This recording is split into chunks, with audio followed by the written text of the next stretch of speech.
سوچو غور کرو عزیزو، سوچو غور کرو۔ علی خود فرماتے ہیں ارا تراسی نہمن، میں میراث اپنی لٹتی ہوئی دیکھ رہا تھا، فی العین قذن و فی الخلق شجن، میری آنکھ کی حالت ایسی تھی جیسے اس میں کانٹا چبھ گیا ہو، میری بے اضطراب اور بے چینی ایسی تھی جیسے کسی کے گلے میں لقمہ اٹک گیا ہو، اور میں سوچ رہا تھا اب جو میرا کوئی یار و مددگار نہیں رہا اور ایک بازو قطع انسان کی طرح میں ہو گیا ہوں، کیا اس وقت ان حالات کا مقابلہ اپنی تلوار کے حملے سے کروں یا اپنے صبر کی اینٹ سینے پہ رکھوں؟ فرأیت ان الصبر علی ہاتھ احجا، میں نے یہی فیصلہ کیا اس وقت صبر بہتر ہے تلوار سے۔ پھر وہی علی ہے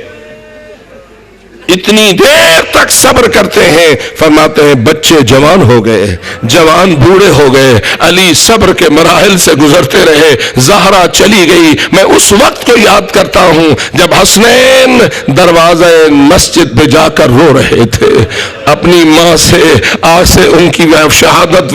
وفات کو دیکھ گئے تھے، اور امام حسین نے چومے تھے زہرا کے قدم، اور امام حسن نے چوما تھا زہرا کا چہرہ۔ ماں روح پرواز ہو چکا تھا، اللہ کے پاس جا چکی تھی، دونوں شہزادے روتے روتے مسجد کے دروازے پہ گئے کہ بابا کو بتائیں، آئے مسجد کی دروازے پہ کھڑے ہو کے رونے لگے۔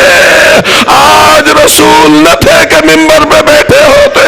آج پیغمبر اکرم نہ تھے کہ ممبر کو چھوڑ دیتے، آج وہی رو رہا ہے جس کو روتے دیکھ کر رسول ممبر کو چھوڑ دیتے تھے، مجمع کو چیرتے تھے، حسین کو اٹھاتے تھے، لیکن آج حسین رو رہا ہے۔ اندر علی نے اپنے بیٹے کے رونے کی آواز سنی، تڑپ کے دروازے پہ آئے، بیٹا کیوں رو رہے ہو؟ جواب آتا ہے بابا ہماری اماں فوت ہو گئی، ہماری ماں ہمیں ہمیشہ کے لیے چھوڑ گئی۔ سا علی من المہد اللہ اور فاطمہ من المہد اللہ اٹھاؤ، جب وہاں یہ لکھا ہے جو ہی علی مولا نے سنا زہرا مجھے چھوڑ گئی، گرے زمین پر اور بے ہوش ہو گئے۔ ہائے عزادارو، یہ علی جانتا ہے کہ زہرا میرا کیسا سہارا ہے، یہ علی کو علم ہے کہ دختر رسول کی عزت و عظمت کیا ہے۔ گرے اور پھر اٹھے۔ بس اتنا کہتا ہوں، بالآخر جب رات کی تاریکیوں میں زہرا کو دفن کیا،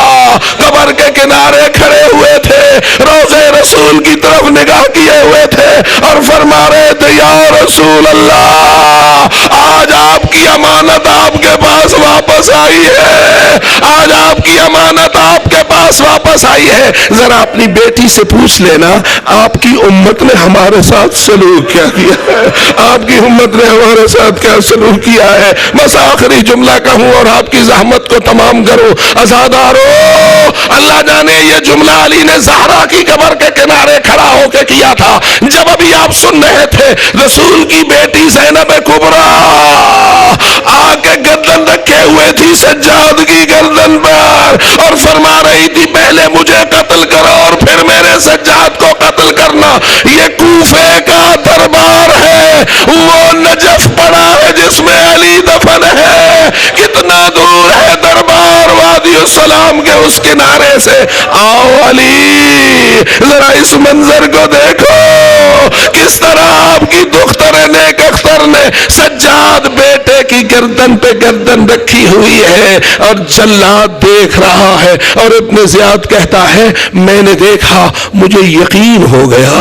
اگر میں جلاد کو تلوار چلانے کا حکم دوں گا یہ بی بی اپنی گردن کٹوا تو دے گی لیکن ہٹائے گی نہیں۔ اللہ جانے کتنا دکھ ہے حضرت سجاد کے قلب میں، لیکن میرے عزیزوں یہ سارے مصائب و آلام حکیمانہ انداز سے برداشت کیے گئے ہیں، غیر حکیمانہ انداز سے برداشت نہیں کی گئے۔ آج اللہ نے آپ کو ان مصائب کو کا وارث بنایا ہے اور ان کے مقاصد کی ترویج کے لیے آپ کو چن لیا ہے۔ اے عزاداران شہداء کربلا، اے عزاداران ائمہ خدا، آپ کو بھی اپنے ہر عمل میں حکمت کو مد نظر رکھنا چاہیے، اس لیے کہ آج دین کو آگے بڑھانے اور دین کے حقائق کو غیروں تک پہنچانے کا فریضہ آپ کے دوش پر ہے، اور آپ کو اپنی ہر